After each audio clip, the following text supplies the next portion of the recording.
먼저 함께 좌선하겠습니다. 알아차림하면서 들어보십시오. 몸과 마음을 전체적으로 보면서 지금 상태가 어떤지를 먼저 점검하십시오. 힘을 준다면 그렇다라고 알면서 그렇게 알아차리면서 자연스럽게 힘이 빠지는 그 과정을 또 지켜보고 만약에 마음이 고요하고 편안하면 또 그것 또한 대상으로 알아차림하십시오.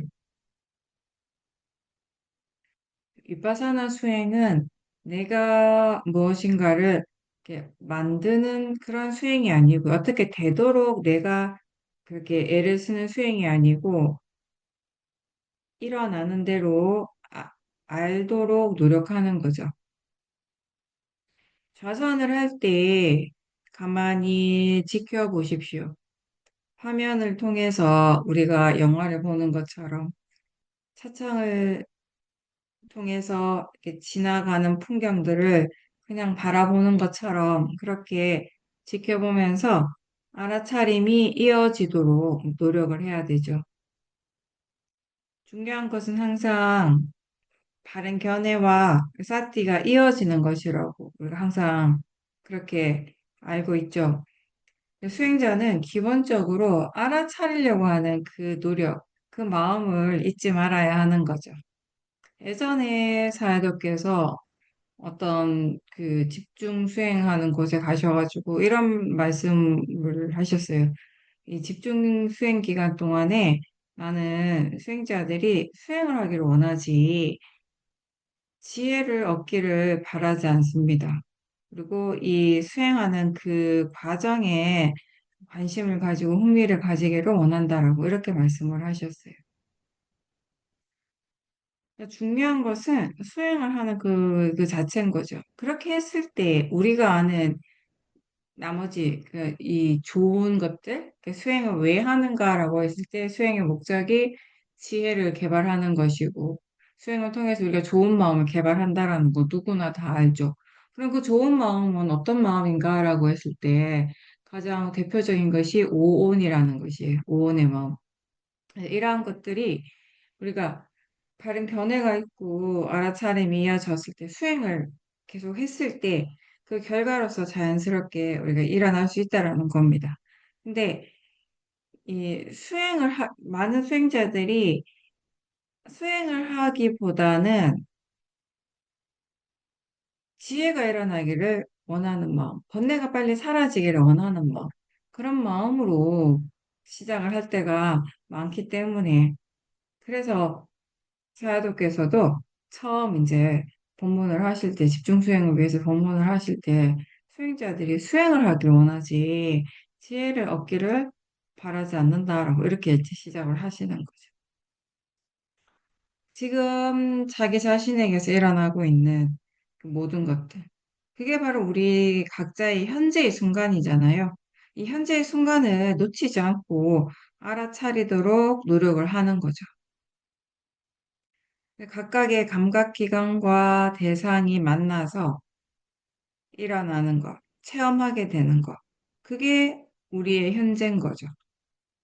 안입이 설시는 이 육문에서 매 순간순간 무엇인가가 일어나고 있어요. 그 작용들이 일어나는 그 순간이 우리의 현재예요. 이게 일어나고 사라졌을 때 그 작용을 기준으로 생각했을 때 이미 사라졌어요. 그럼 과거가 된 거죠. 그리고 아직 일어나지 않은 것이 미래인 거죠. 그렇게 과거, 현재, 미래가 시간이라고 하는 관념적인 그런 의미로서가 아니라 우리에게 수행자에게서 법의 관점에서 과거, 현재, 미래는 항상 실제하는 관점에서 봤을 때 어떤 하나의 실제하는 작용이 일어나고 있는 그 순간이 우리에게 현재인 거죠.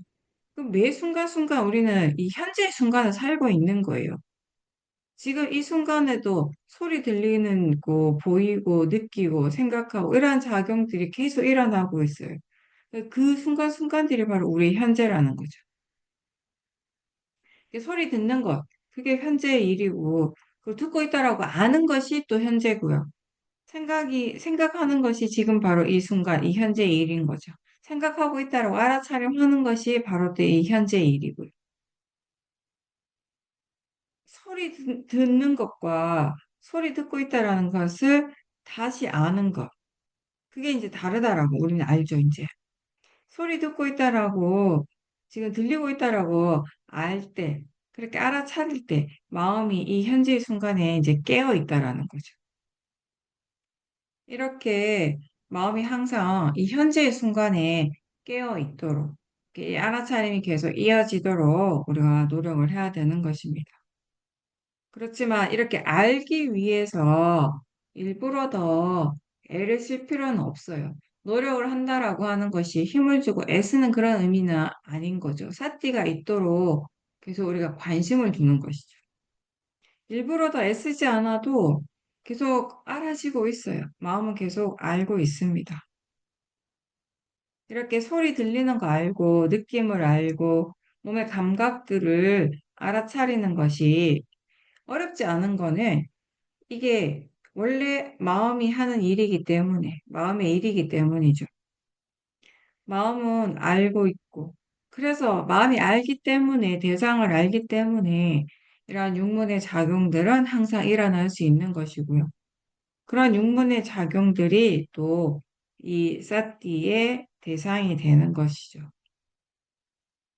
그래서 자기 자신에게 관심을 둘 때, 지금 무엇이 일어나고 있는가를 우리는 누구나 다 알 수 있습니다.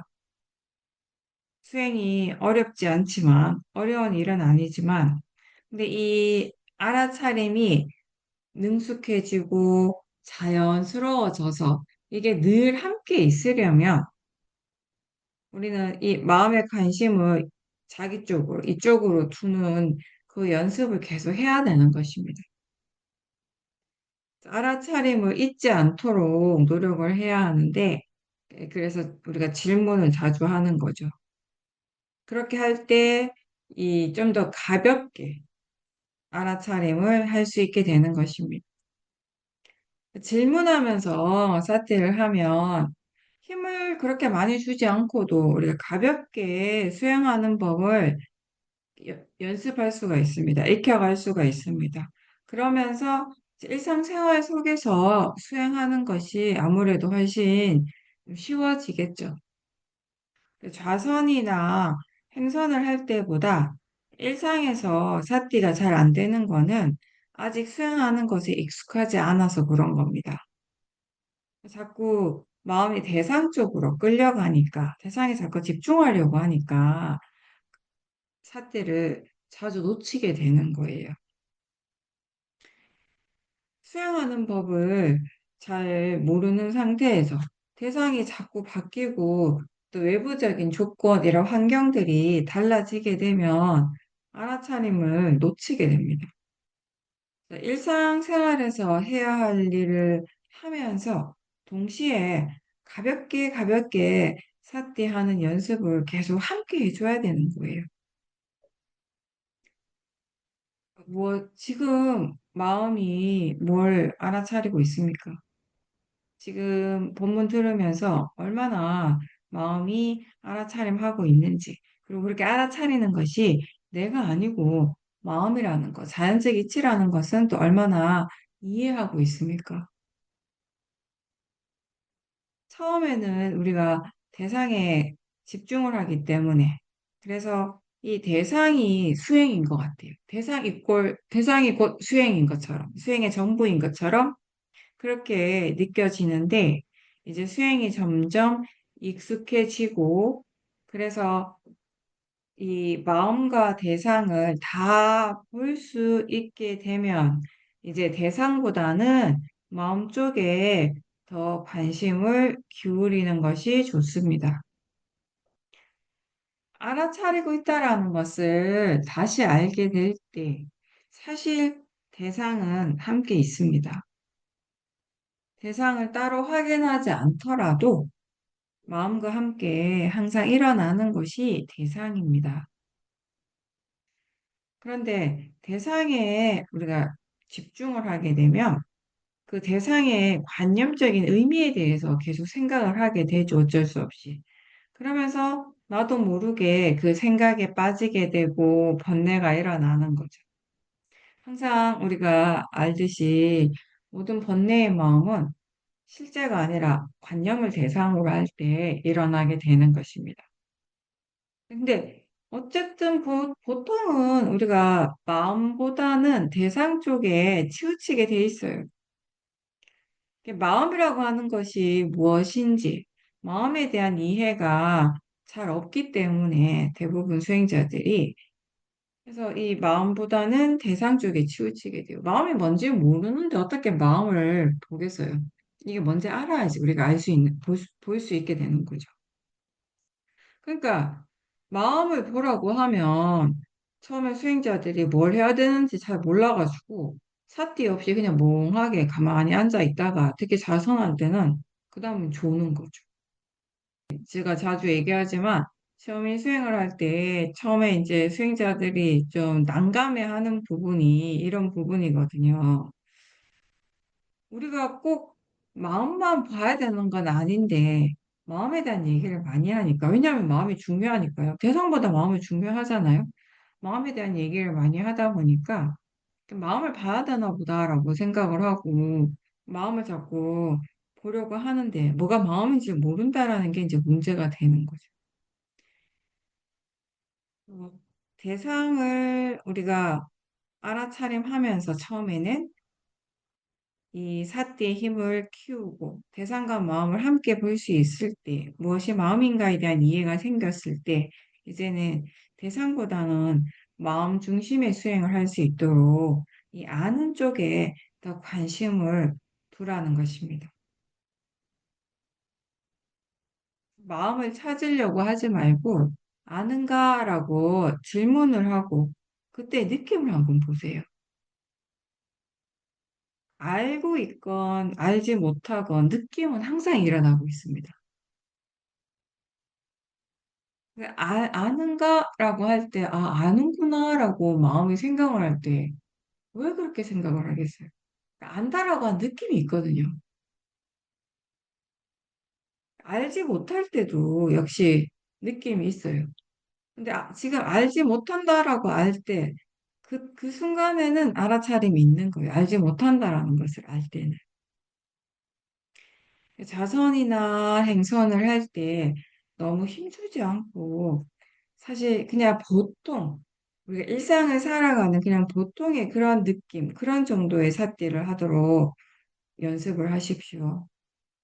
특히 좌선할 때는 나도 모르게 집중하고 애쓰는 경우가 많죠. 그래서 중간중간 아는가라고 질문하면서 이게 가볍게 마음을 이렇게 뭐랄까 이, 풀어주는 그런 느낌으로 수행을 하는 것이 좋습니다. 근데 이게 이 자선이라고 하는 것은 자선이든 행선이든 둘 다 마찬가지인데 몸과 마음이 편안하게 해야 되는 것이거든요. 몸과 마음이 편안하고 충분히 이완된 상태에서 하는 것인데 근데 우리가 반대인 경우가 많다라는 거예요. 편안하다가도 자선을 하다 보면 자선을 하게 되면 오히려 이게 마음이 부자연스러워지고 힘이 들어가고 애를 쓰게 되고 이런 경우가 참 많거든요. 그래서 우리가 자꾸 이 질문, 자선할 때도 질문을 하라는 거예요. 질문을 하면서 마음이 이렇게 지금 너무 애쓰고 있고 너무 집중하고 있다라는 거 스스로 좀 이렇게 알아야 되는 거죠. 느껴야 되는 거죠. 아는가라고 이렇게 질문하는 순간 마음이 뭔가 이렇게 뒤로 훅 물러나는 그런 느낌이 들 때가 있잖아요. 그죠? 그냥 단지 질문을 했을 뿐인데 아는가라고 하는데 뭔가 훅 뒤로 물러나는 거예요. 대상으로부터. 그러면 집중하고 있었기 때문에 그런 것이거든요. 집중하고 있었다라고 하는 건 그만큼 마음이 대상 쪽에 붙어 있었다라는 거잖아요. 근데 아는가라고 묻는 순간에 자신도 모르게 마음이 이렇게 대상으로부터 떨어지게 되는 것이죠. 대상이 계속 바뀌어요. 그래서 마음의 방향이, 이 마음의 주의가 여기저기로 이렇게 옮겨가는 거. 그런 것들을 다 전체적으로 지켜보는 거예요. 자선할 때. 집중을 하지 않기 때문에 우리는 힘을 훨씬 덜 쓰면서 수행을 할 수 있습니다. 그거를 이제 배우는 거죠. 예전에 제가 이 한국에서 선방에서 수행을 할 때 제가 여러 번 얘기했지만 우리나라 선방은 대부분의 시간을 자선을 하거든요. 하루에 10시간 이상씩 이렇게 자선을 한단 말이에요. 근데 자선을 할 때 너무 이렇게 애를 쓰면서 수행을 하다 보니까 어느 순간부터 제가 이를 악물고 이렇게 수행을 하는 거예요. 처음에 그것도 몰랐어요. 한참 하다 보면 뭔가 좀 이상해서 힘이 들어가서 이렇게 보면 엄청 이렇게 힘을 팍 주고 있는 거예요. 이를 꽉 물고 있는 거예요. 그만큼 막 이렇게 애를 쓰고 있다라는 것이거든요. 우리가 어떤 일을 할 때 막 집중하고 애를 쓰면 우리가 자신도 모르게 막 이를 꽉 물고 있을 때가 있잖아요. 그런 느낌. 수행을 그렇게 애를 쓰고 그런 느낌으로 수행을 한다라고 하는 거 진짜 결국에는 수행하는 마음가짐이 바르지 못했기 때문에 그런 것이거든요. 근데 그걸 스스로 잘 몰랐던 거죠. 너무 이렇게 힘을 주면서 하니까 몸의 에너지를 많이 사용하고 그리고 육체적으로 이제 많이 피곤하게 되는 거 그런 것들이 계속 이제 반복이 되는 거죠. 그래서 최면에서 가볍게 하라고 자꾸 이야기를 하는 거는 그만큼 우리가 수행을 어쩌면 힘들고 무겁게 하고 있기 때문이죠. 제가 이 얘기를 끊임없이 하잖아요. 항상 하잖아요. 항상 하지만 인터뷰를 해보면 여전히 오래 수행했던 수행자들도 그런 얘기 하거든요. 힘이 많이 들어가고 있다는 거 느낀다라고 얘기를 하는 것이거든요. 그리고 수행은 이렇게 무겁게 하는 일이 아니거든요. 힘들게 해야 될 일이 아닌데, 근데 많은 수행자들이 수행을 그렇게 해야 한다라고 생각하는 거예요. 그게 수행이라고 생각을 하는 것 같아요. 어떤 수행자들은. 물론 이거 진지하게 하는 건 맞아요. 이 일은 진지하게 하는 일이지만, 그렇지만 무겁게 할 일은 아니거든요. 무거운 느낌으로 하는 것이 아닌데. 그래서 저도 처음인 수행을 처음 했을 때, 뭔가 이렇게 수행이라고 하는 것이 가볍게 하는 일이 아니라고 생각을 했기 때문에, 그 수행 자체가 원래 힘든 일이다라고 생각을 했기 때문에, 처음에 이런 얘기를 들었을 때 막상 그렇게 하는 것이 쉽지가 않았던 거죠. 근데 막상 그렇게 힘을 빼고 가볍게 해보니까 오히려 사태가 훨씬 잘 되는 거예요. 자연스럽게 사태가 이어지는 것을 체험을 한 거죠. 이제 그런 경험을 통해서 이 수행에 대한 고정관념이 사라지게 된 거죠.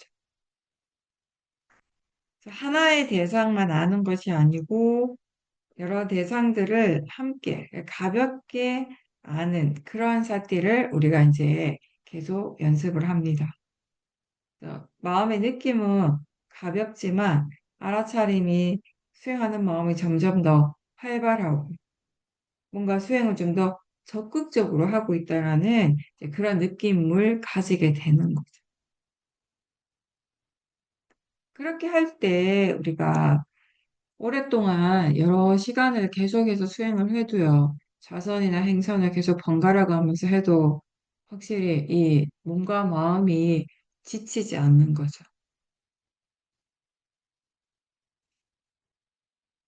가만히 생각해 보면 그냥 아주 그냥 정상적인 우리가 사고를 해 본다면은 이게 누구나 다 알 수 있는 거예요. 무슨 말인가 하면 수행을 하는 일이 위파사나 수행이 뭐 이렇게 육체적으로 뭔가 이렇게 몸을 많이 쓰는 일이 분명히 아니잖아요. 우리가 자선과 행선을 한다면 정말 이거는 그냥 가만히 앉아가지고 뭐 알아차려보고 뭐 행선을 한다 하더라도 심하게 뭐 이렇게 어떤 육체적인 에너지를 사용하는 건 아니니까 그렇죠. 그런 일을 그냥 계속 하루 종일 하고 있는데 몸이 많이 피곤해진다. 아, 너무 피곤하다, 너무 힘들다라고 느낀다라고 하는 거. 그게 뭐고 이상한 거잖아요. 그게 원래 그렇다라고 생각할 게 아니라는 거죠. 근데 우리가 수행을 하면서 잘못된 고정관념들을 이미 가지고서 시작을 했기 때문에 객관적으로 봤을 때는 전혀 당연하지 않은 것들을 당연하게 여겼던 그런 부분들이 있는 거죠. 이제 수행하면서 바르게 수행을 하면서 그런 고정관념들이 이제 하나씩 하나씩 사라지게 된 겁니다. 여러 대상들을 한 번에 함께 알아차림한다라고 하는 것은 그만큼 마음이 이렇게 대상으로부터 물러나 있다라는 것이 집중하지 않는다라는 거죠. 견해가 바를수록 마음은 점점 더 물러나게 됩니다. 대상보다는 마음 쪽에, 아는 쪽에 더 관심을 두고 할 때 마음이 더 자연스럽게 또 물러나게 되는 것이고요. 대상은 단지 대상일 뿐이라고 이해할 때 마음이 대상보다는 수행하는 쪽, 알아차림 쪽으로 더 집중을 하게 되는 것이고요. 예전에 어떤 수행자가 이런 말을 했습니다. 이렇게 사야독기 인터뷰를 할 때. 본인이 사마타 수행을 할 때는 수행할 때 이 주변 환경이 시끄러운 것은 좋지 않다라고 그렇게 믿었던 거죠. 시끄러우면 안 된다라고.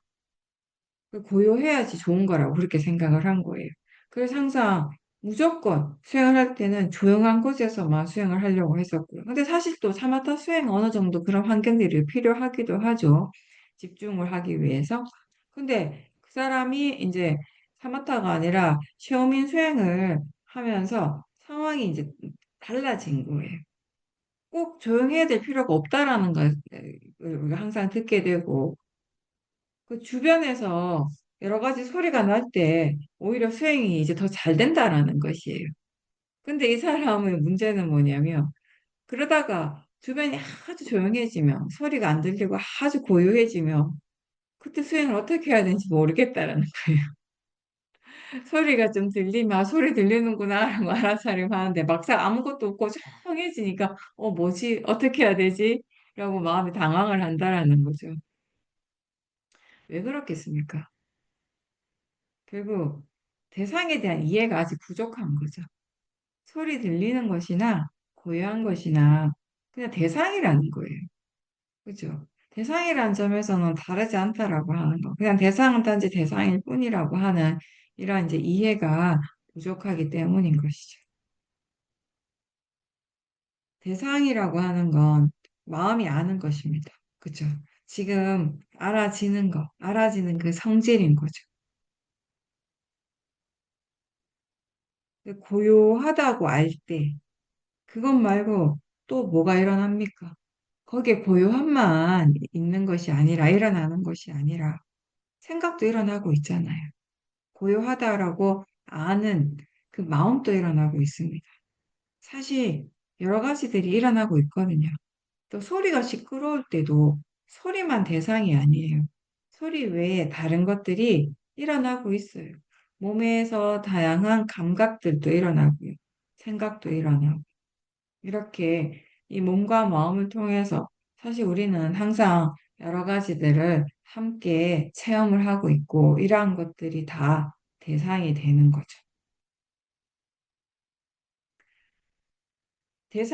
하나의 대상에 집중하는 것이 좋다라고 하는 이 견해가 이제 바뀌게 되면 이제는 호흡을 알아차림할 때도 몸의 감각이나 생각, 소리 들리는 것을 함께 알아차림할 수 있고요. 이런 것들이 어렵지가 않습니다. 생각을 알아차림할 때 몸과 마음의 느낌을 함께 아는 것도 어렵지가 않죠. 따로 정해놓은 대상이 없을 때 마음은 여기저기 여러 가지 대상들을 향하게 되고 그렇게 마음이 대상으로 가는 것을 알고 마음이 아는 것을 또 다시 알면 되는 것이고 중요한 것은 그런 대상이 무엇이든지 그렇게 알아차림이 계속 이어져서 결국 사티의 힘이 좋아져야 된다라는 것입니다. 그래서 우리한테 필요한 것은 집중이 아니라 사티의 힘인 거예요.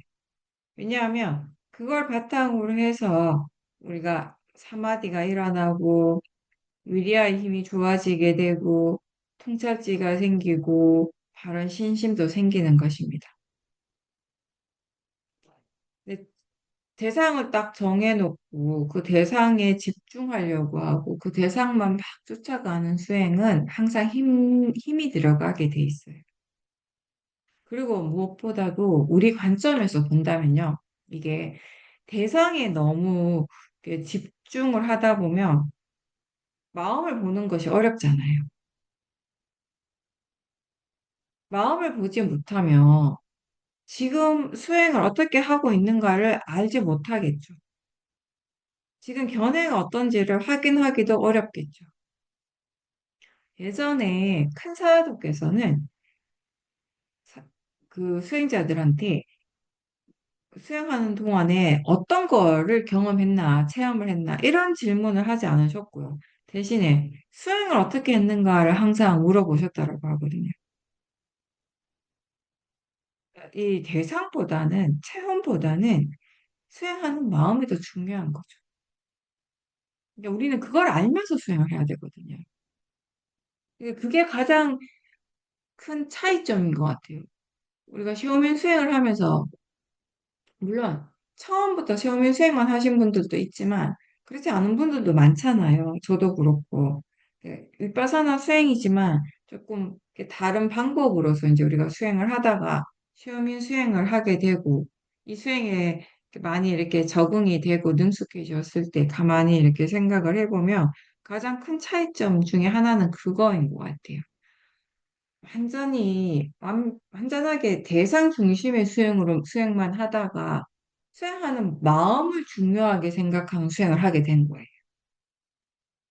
지금 수행을 어떻게 하고 있는가, 이걸 알면서 수행을 하기 시작하는 거죠. 그건 다시 얘기하면 수행하는 마음이 수행의 대상이 된다는 것이죠. 대상은 계속 바뀌지만 대상은 단지 대상일 뿐이라고 이해하고 자연적 이치를 이해하면 이 대상이 바뀌더라도 마음은 거기에 동요하지 않습니다. 그래서 이 고요하고 안정적인 상태가 유지가 될 수 있는 거예요. 그리고 윗바사나 수행에서는 관념이 아니라 실제 하는 법이 대상이죠. 여기서 실제 하는 법이라고 하는 것은 어떤 실체가 따로 있지 않지만 고유한 성질이 일어나고 있어요. 그리고 그 성질에 따라서 고유한 작용이 매 순간순간 일어난다라는 것입니다. 존재하는 것이 따로 없고 매 순간 몸과 마음의 작용들이 일어나고 사라지고 있습니다. 아주 짧은 찰나찰나 의 일어남과 사라짐이고 또 그게 계속 끊임없이 계속되고 있기 때문에 마치 여기에 뭔가가 있는 것처럼 존재하는 것처럼 느껴지지만 사실 그런 건 없다는 것입니다. 작용을 할 뿐인 거죠. 보이는 작용이 일어나고 보는 작용이 일어나고 소리 들리는 작용이 일어나고 느낌이 일어나고 생각하는 마음이 일어나고 거기에 보는 내가 없어요. 소리 듣는 사람이 따로 없습니다. 그렇지만 보는 작용, 소리 듣는 작용은 일어납니다. 뭔가를 알 때, 그리고 우리가 살아가고 있는, 사는 모든 순간순간에 온 이 색수상행식, 이러한 다섯 가지 물질과 마음의 작용은 항상 함께 일어납니다. 우리가 알던 알지 못하던 상관없이 이러한 작용들이 함께 일어나서 우리의 각자의 이 세상이 일어나고 우리는 이 세상을 체험하고 그렇게 살아가는 것입니다. 이러한 작용들이 다 수행의 대상이 되는 것입니다. 이러한 것을 떠나서, 이러한 작용들을 떠나서 존재하고 있는 나라고 하는 것이 따로 있지 않고 수행 또한 따로 있지 않습니다. 이걸 이해하는 것이 곧 무아에 대한 통찰지가 되고요. 원인과 결과를 이해하는 것이죠. 우리가 어떤 대상을 알 때 이미 가지고 있는 정보를 바탕으로 그걸 알게 돼요. 그래서 아, 사람이다, 뭐 자동차다, 이건 무슨 소리다, 이건 어떤 느낌이다라고 이렇게 대상을 파악하게 되는 거죠. 알게 되는 거죠. 상해작용이 항상 함께 일어나는 겁니다. 이러한 정보를 또 바탕으로 해서 우리가 대상에 대한 어떤 판단, 생각, 느낌, 이러한 것들이 그 대상을 아는 순간에 바로 일어나게 되는 것입니다. 사람들은 보통 자신의 견해와 이러한 생각들을 그대로 믿게 돼요. 그리고 그거에 따라서 본인의 어떤 행동이나 말을 하게 되는 것입니다.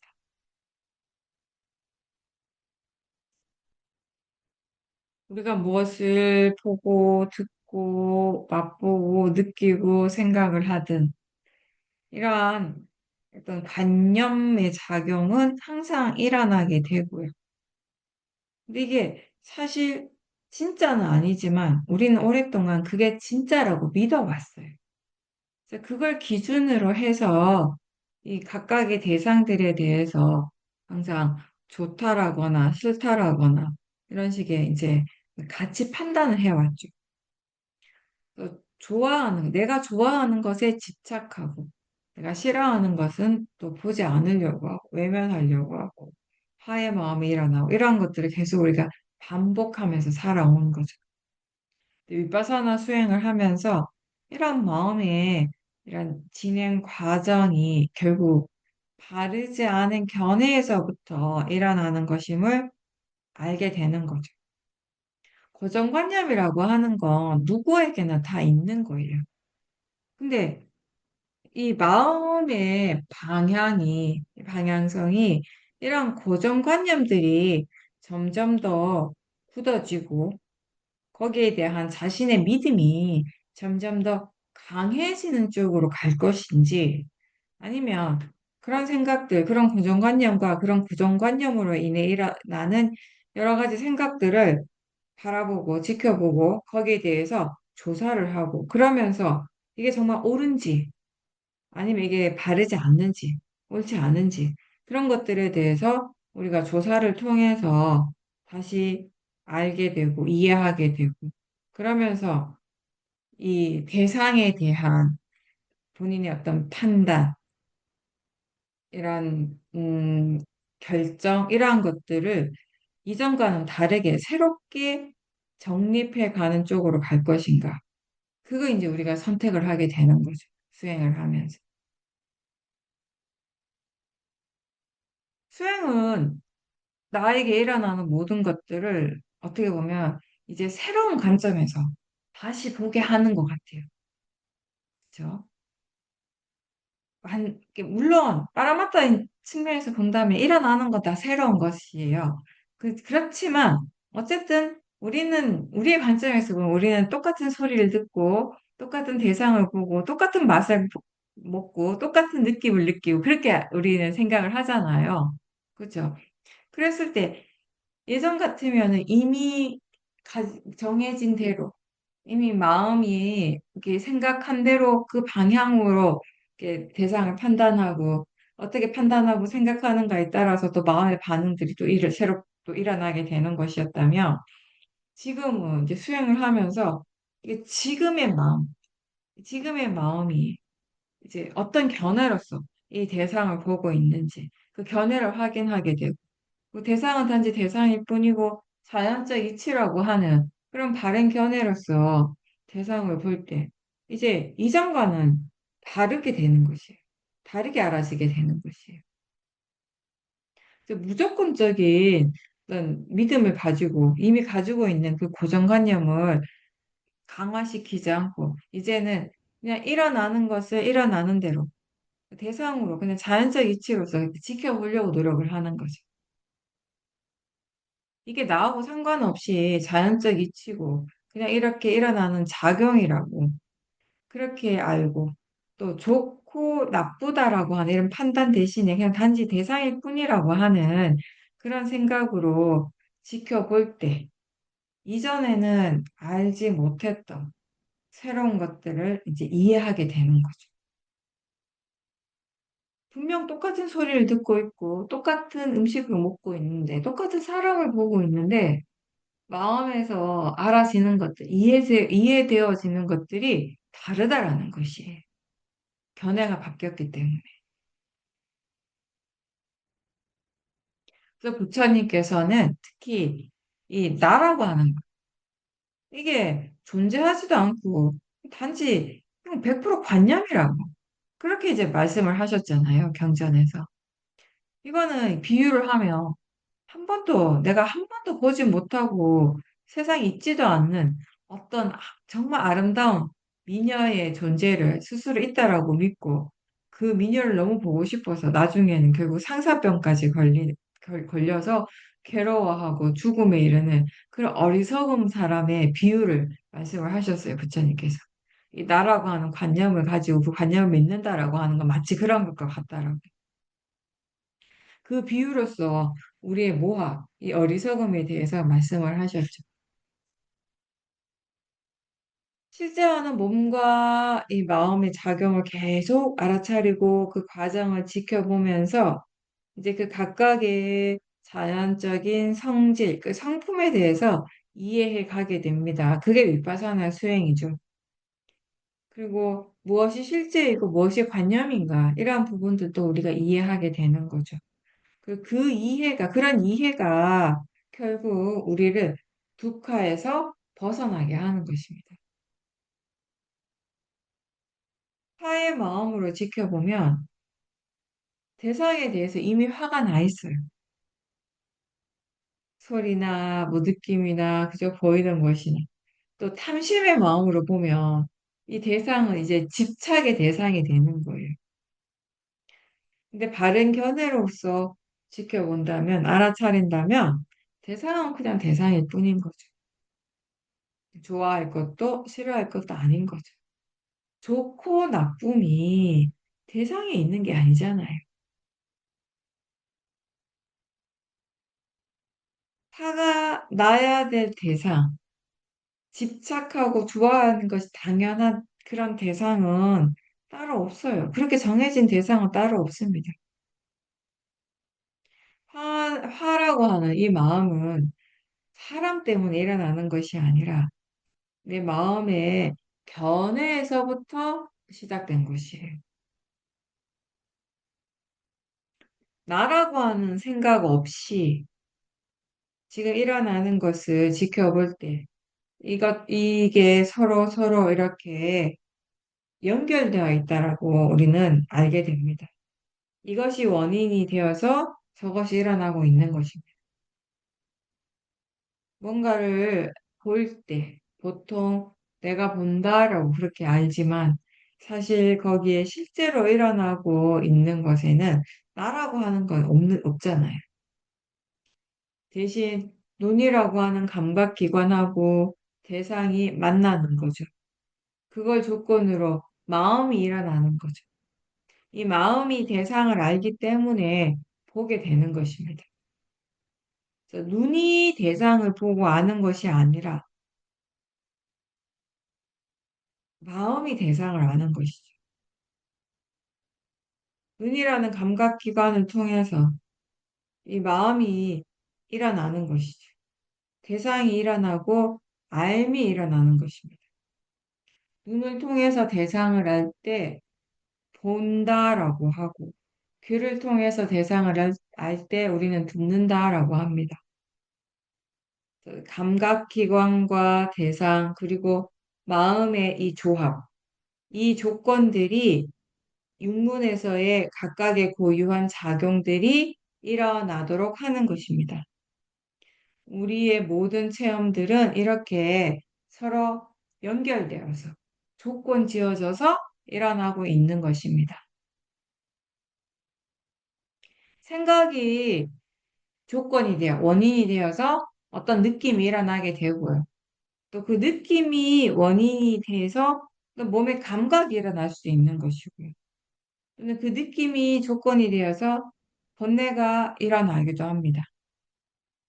알아차림이 조건이 되어서 사마디가 일어나고 또 사띠와 사마디가 조건이 되어서 지혜와 신심이 일어나는 이런 과정들 우리는 알아차림을 통해서 이해하는 것이죠. 관찰하고 또 조사를 하면서 법의 이치를 이해하게 되는 것입니다.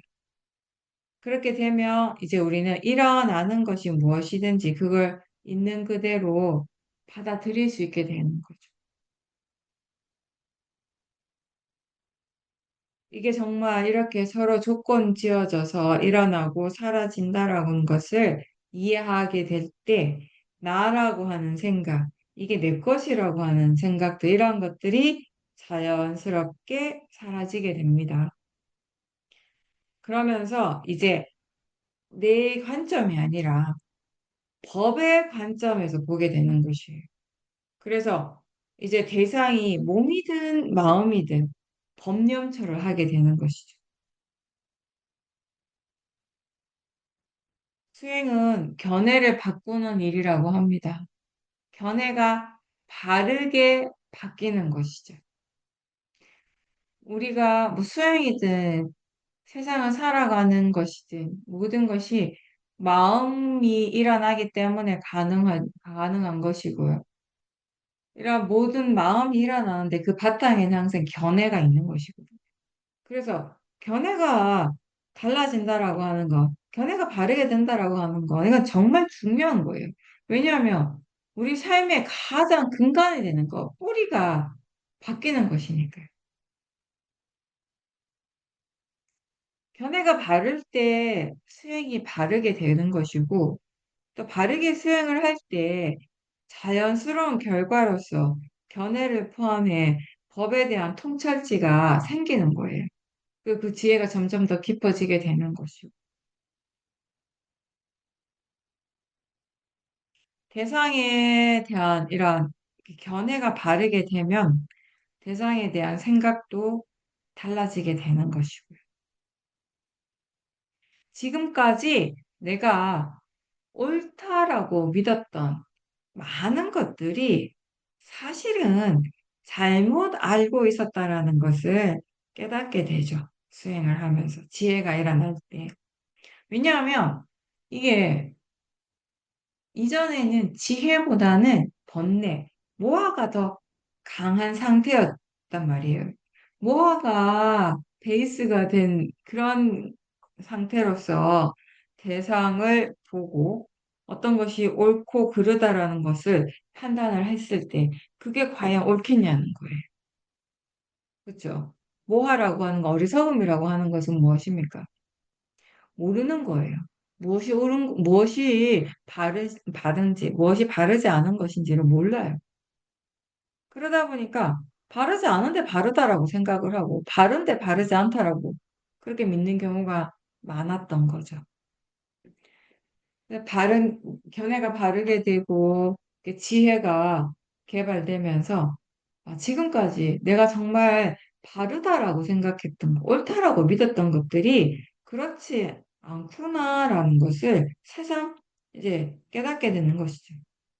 그러면서 그런 과정들을 통해서 또 여러 가지 고정관념들이 또 사라지게 되는 것이고, 정해놓은 대로 그냥 믿지 않고, 자신의 생각을 그대로 믿지 않고, 일어나는 마음을 그냥 맹목적으로 따르지 않고, 지켜보는 거죠. 객관적으로. 계속 지켜보고 또 마음의 조건이 갖춰지면 그런 것들에 대해서 조사를 하고요. 견해가 달라지게 되면 사실 우리가 경험하고 느끼는 이 세상이 달라진 것처럼 그렇게 우리가 느끼게 되죠. 아까도 얘기했듯이 결국 세상을 살아가는 건 마음이고 근데 모든 마음의 근간에는 그 베이스에는 항상 견해가 있어요. 근데 그 견해가 달라졌기 때문에 우리가 경험하고 느끼는 세상이 달라지는 거죠. 우리에게 세상이라고 하는 것은 저 바깥에 있지 않아요. 예전에는 세상이라고 하면 저 바깥에 있는 것이라고 그렇게 믿었는데 결국 우리가 체험하고 느끼는 세상이라고 하는 건 저 바깥의 것이 아니라 감각기관과 대상이 만나는 순간 이 마음이 일어나고 이 마음의 작용으로서 체험되어지는 알 수 있는 모든 것들이죠. 결국 이 안에서 일어나고 있는 것입니다. 저 바깥이 아니라. 평소에도 우리가 수행과 수행 아닌 것을 경계를 따로 두지 말아야 돼요. 일상에서도 마음은 항상 일어나고 있습니다. 법이 항상 늘 일어나고 있고, 마음과 대상은 항상 일어나고 있습니다. 그러니까 평소에 수행과 수행 아닌 것을 따로 구분할 필요가 없는 거예요. 구분할 수도 없는 거예요, 사실. 무엇보다 지금 일어나고 있는 대상과 체험에 대해서 마음이 지금 어떻게 반응하고 있는가를 살펴보는 것이 그게 자연스럽게 습관이 되면 일상에서도 또 늘 수행을 할 수 있게 되는 거죠. 또 그걸 통해서 우리 많은 것을 배우게 돼요. 그리고 또 항상 얘기했지만 어떤 일을 할 때도 이걸 왜 이렇게 하는가에 대해서도 생각을 하는 거죠. 그런 생각하는 습관들이 일상에서의 사티의 힘이 좋아지는데 도움이 되는 것입니다. 사실 자기 자신한테 일어나는 여러 가지 다른 마음의 작용들을 알아차리고 지켜보는 거는 재밌는 거예요. 되게 흥미로운 거거든요. 그리고 각자 서로 다른 고정관념과 믿음이 있고 가치관이 또 다 달라요, 사람들마다. 그 자신이 처한 상황이 다 다르죠. 그러다 보니까 거기에 따라서 대상은 같은 대상인데, 하나의 대상을 바라보고 있는데, 거기에 일어나는 마음은 완전 다른 거예요. 대상에 대해서 반응하는 마음이 굉장히 달라요. 이런 것들을 우리가 보는 것도 굉장히 재밌죠. 흥미롭죠, 사실. 누군가에게는 항상 화가 나는 대상인데, 어떤 소리가, 이 소리가 들릴 때마다 항상 짜증이 나고 화가 나는데, 그 소리가 또 다른 어떤 사람에게는 좋게 들리는 거예요.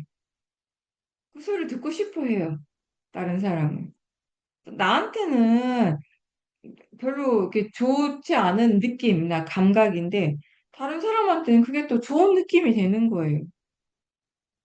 그죠? 맛은 또 어때요? 이 맛이라고 하는 건 더 그런 것들이 분명하게 갈라지게 되죠.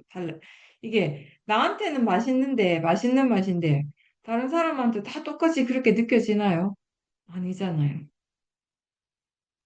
사람에 따라서 이 같은 음식에 대한 맛에 대한 평가가 달라요. 그러면 우리가 먹는 것은 그 대상의 맛인지, 아니면 마음의 맛인지, 소리가 저 밖에서 나는 것인지, 이 안에서 일어나고 있는 것인지, 자기 자신을 지켜보고 또 대상에 대해서 반응하는 이런 다양한 마음들을 알아차리면서 이런 궁금함들이 생기는 거죠. 궁금할 때, 이런 궁금함이 자연스럽게 일어날 때 마음은 굉장히 활발하게 수행을 하게 됩니다. 조사를 하게 되고. 이렇게 그냥 단지 알아차리는 것이 전부가 아니고 마음이 조사를 하면서 지혜를 개발하는 수행을 하게 되는 거죠. 자기 자신에 대해서 배우고 법에 대해서 배우고 또 지혜를 계속 개발하기 위해서는 좋을 때나 행복할 때나 괴로울 때나 힘들 때나 항상 알아차림이 함께 있어야 돼요. 좋은 대상에 집착하지 않고 또 반대로 힘든 것에 부딪혔을 때 그걸 피하려 하지 않고 그냥 있는 그대로 알아차리도록 노력을 해야 되죠. 이제 그렇게 되려면 바른 견해가 반드시 필요한 거죠. 아, 지금 이런 마음이 일어나는구나. 지금 느낌이 이렇구나. 마음이 지금 이렇게 생각하는구나.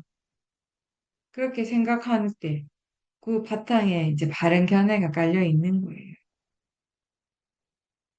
그렇지 않으면 우리가, 왜 마음이 이렇게 일어나지? 왜 이런 마음이 일어나지? 느낌이 이게 안 좋은 느낌인데? 이런 식으로 계속 생각을 하잖아요. 도사가 있고, 탐심이 있고, 그럴 때는 마음의 생각이 그런 식으로 일어나는 거죠. 근데 대상에 대해서 탐진치가 없이 바른 견해에서 수행을 하면, 마음의 상태가 지금 이렇구나. 이런 느낌이 일어나는구나. 그렇게 받아들인다는 겁니다. 대상이나 체험은 우리가 좋거나 좋지 않을 수 있어요. 근데 수행자가 해야 할 일은 그게 어떤 것이든 간에 결국 그 대상을 번뇌 없이 알아차림하는 거, 있는 그대로. 알아차리는 마음이 한쪽으로 치우치지 않고 중립이 되어야 된다는 거죠. 누구나 다 알아차림할 수는 있습니다. 근데 어떤 견해로서 알아차리는가가 핵심인 거죠. 중요한 거죠. 그래서 원인과 결과를 이해할 때 우리가 단지 결과에만 집착하지 않게 됩니다. 제가 처음 수행을 할 때, 한국에서 처음 수행을 할 때, 저는 항상 깨달음에 대한 열망이 있었던 거예요. 그때는 오로지 깨닫기 위해서 지금 내가 이렇게 열심히 수행을 하고 있고 애쓰고 있다라는 거. 그게 너무 분명한 사실이었던 거죠. 그때는 지금의 마음이 어떠한가 이런 거 중요하지가 않아요. 깨달음이라고 하는 결과만이 중요한 거지. 그러니까 지금 수행하는 마음이 바르지 않다라는 그 사실을 알지 못했던 거죠. 근데 그때는 지금 돌이켜보면 바른다라는 것에 대한 개념 자체가 많이 달랐던 것 같아요. 막 이 깨달음에 대한 어떤 열반에 대한 강한 열망 이런 것들이 탐심이라고 알지 못했어요. 집착이고 이게 번뇌라는 것을 1도 생각을 못했어요. 너무나 당연하게 여겼고 그런 마음으로 수행을 하는 것이 옳다라고 생각을 했던 거죠. 그거 모호하죠, 모호.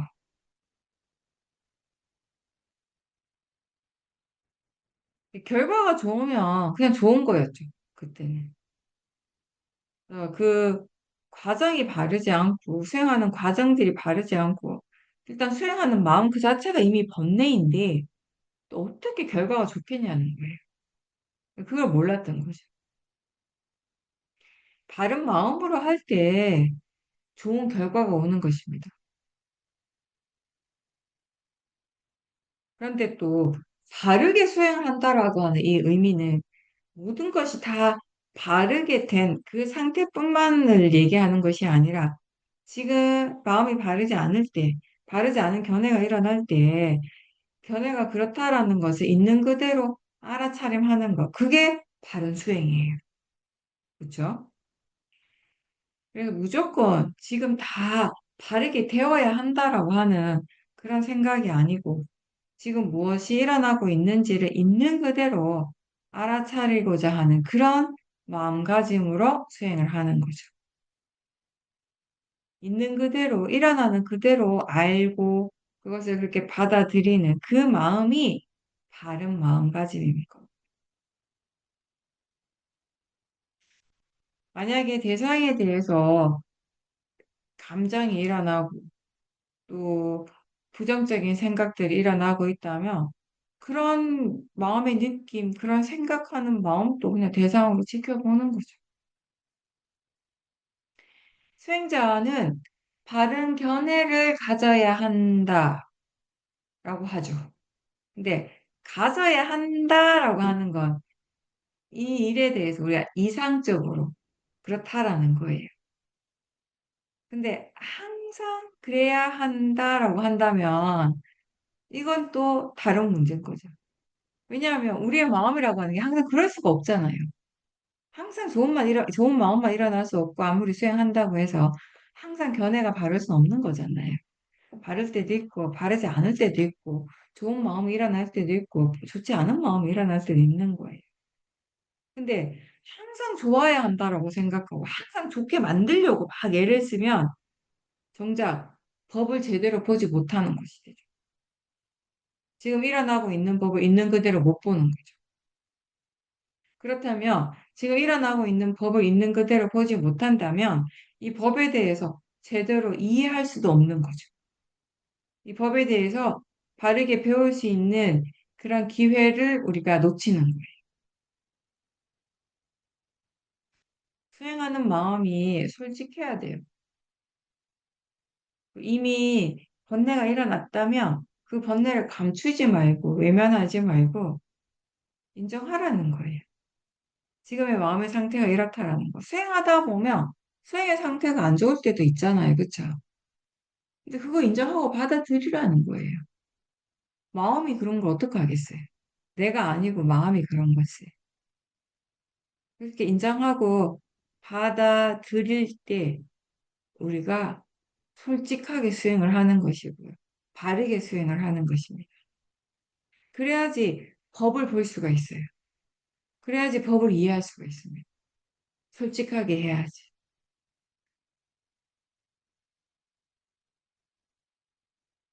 그래서 바르면 바른 것에 대해서 배워야 되고요.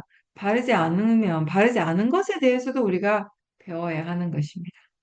선법에 대해서 배워야 하고 마찬가지로 불선법에 대해서도 배워야 합니다.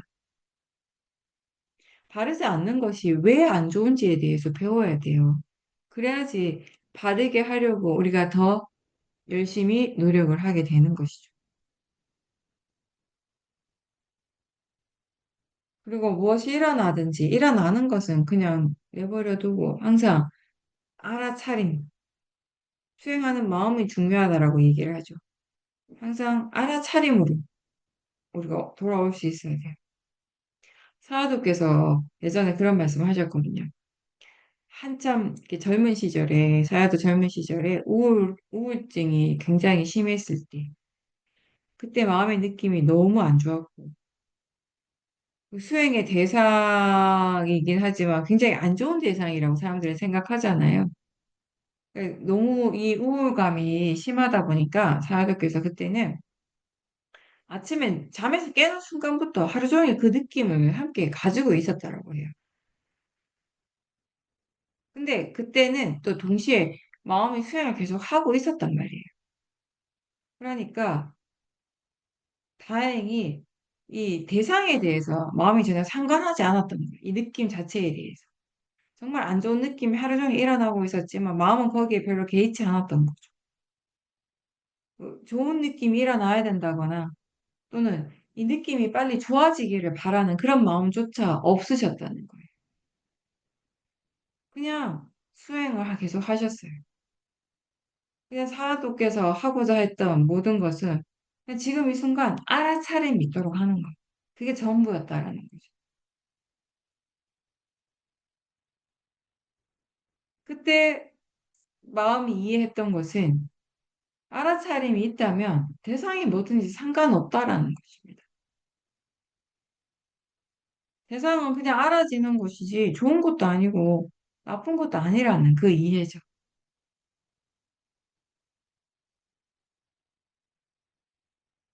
그러니까 다시 한번 이렇게 생각을 해보면 이런 부분도 우리가 생각해 볼 수 있어요. 그렇게 지혜가 있었고 대상인 뿐이라고 하는 그런 지혜가 있었고 마음은 무엇이 일어나든지 상관없이 수행을 지속할 수 있는 그런 마음의 힘이 있었는데 그럼에도 불구하고 그 우울증이라고 하는 이 우울감이라고 하는 이 마음의 상태는 또 계속되고 있었던 거예요. 선법의 힘이 계속 이렇게 좋아지고 있었지만 또 이쪽에 또 그만큼 안 좋은 마음의 힘 또한 강하게 있었던 거예요. 각각의 마음이 각각의 조건대로 지 할 일 하고 있었던 거죠. 근데 지혜가 있었기 때문에 다행히 이 수행하는 마음이 대상 쪽에 전혀 상관을 하지 않았던 거죠. 뭐가 일어나든지 간에 수행을 하고 있었던 거죠. 우리는 자기 자신에게서 일어나는 여러 가지 다양한 경험들을 통해서 그때 알아차림이 있다면, 사태가 이어진다면 법에 대해서 배우고 마음의 힘을, 이 좋은 마음의 힘을 계속 키워갈 수 있는 거예요. 그게 수행이죠.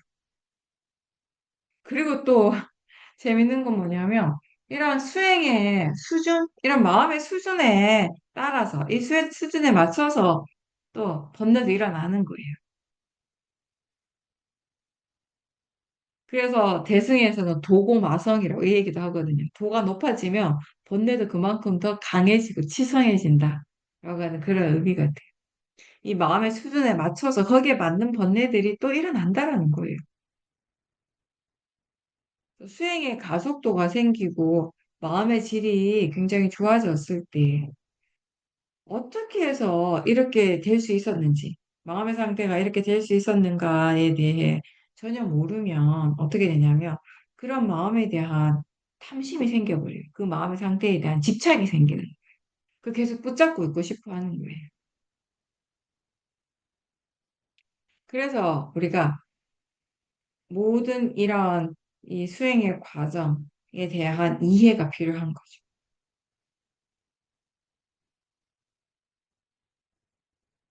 이 마음은 다시 태어나는 것이 아니라 새롭게 일어나는 것이에요. 내가 다시 돌아오는 것이 아니고, 이전의 마음이 다시 오는 것이 아니고요. 새로운 마음이 새롭게 일어나는 것입니다. 불교에서 윤회는 내가 다시 태어나는 그런 의미가 절대 아니에요. 원인 결과의 과정이 계속 진행되고 있다는 겁니다. 그래서 조건이 갖추어지면 결과는 반드시 일어나게 되어 있다는 것입니다. 그게 우리의 윤회죠. 조건이 바뀌지 않는다면 같은 패턴대로 마음이 계속 반복적으로 일어나겠죠. 물론 같은 하나의 마음은 아니죠. 근데 그 흐름의 연속성, 그 패턴이 계속 반복되는 거예요. 그리고 어떠한 변화가 없다면 그 흐름이 계속 계속되면서 아까 처음에 했듯이 어떤 고정관념이라든지 이런 부분들이 점점 더 굳건해지게 되는 거죠. 그래서 우리가 일반적으로, 다 그런 건 아니지만 일반적으로 나이가 들면 들수록 자기 고집이 강해진다라고 하는 거잖아요. 본인만의 어떤 믿음, 고정관념 이런 것들이 점점 더 강해지는 방향으로 가게 되는 것이거든요. 근데 사띠와 지혜가 있으면 달라지게 되는 거죠. 그런 탐진치의 흐름을 멈추게 하는 거예요. 모아가 바탕에서 일어나는 어떤 집착이라든지 아니면 또 고정관념 이런 것들이 멈출 수 있게 되는 거예요. 사티와 지혜는 번뇌라고 하는 불, 이 마음의 불을 끄는 역할을 하는 것입니다. 어떤 특정한 어떤 또 마음의 반응, 뭐 번뇌 이런 것들을 내가 멈추게 하고 싶다고 해서 멈추진 않거든요. 그리고 일어날 것은 반드시 일어나게 되어 있어요. 그리고 어떤 마음들은 그게 계속 반복해서 일어나면서 그 마음의 에너지가 점점 더 강해집니다. 왜 우리가 살다 보면 어느 순간에 엄청 강한 화가 일어날 때가 있잖아요. 엄청 강한 화의 에너지 또는 집착의 욕망의 그런 마음의 에너지를 느낄 때가 있습니다. 그렇죠? 그 에너지는 과연 어디에서 오는가, 어디에서 왔는가라고 하면 이게 원인과 결과라는 겁니다. 자연적 이치.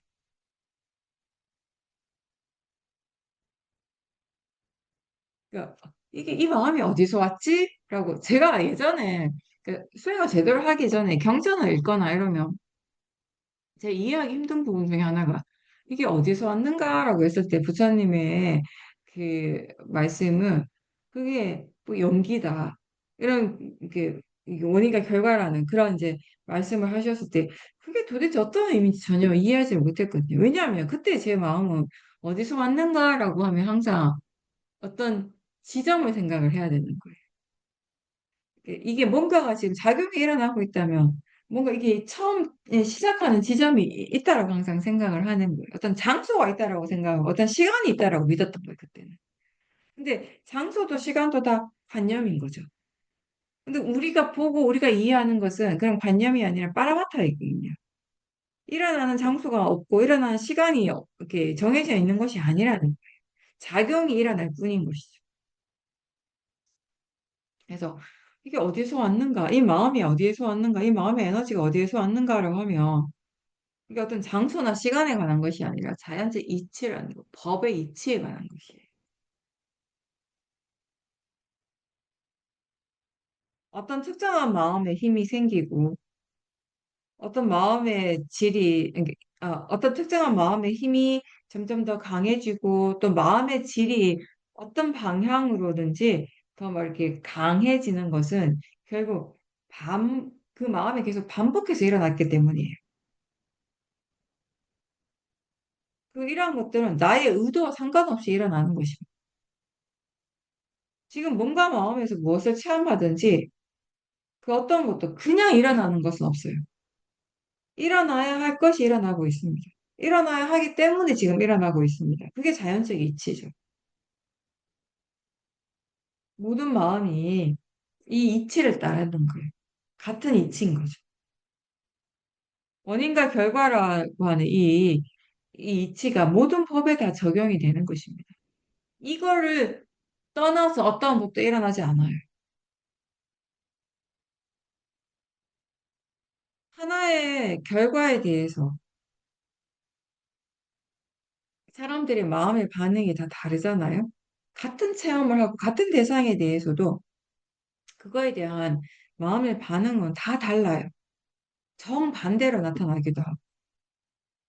그래서 우리가 밖으로 드러나는 것만 보면 내가 아닌 다른 사람을 완전하게 이해한다라고 하는 건 굉장히 어려운 것이에요. 굉장히 어렵게 느껴지잖아요. 그렇죠? 그리고 누군가와의 관계가 번뇌가 없이 그렇게 담담하게 유지되는 것은 결코 쉽지가 않죠. 내가 굉장히 좋아하는 것을 다른 사람이 싫어하면 거기에 우리 또 도사가 일어나잖아요.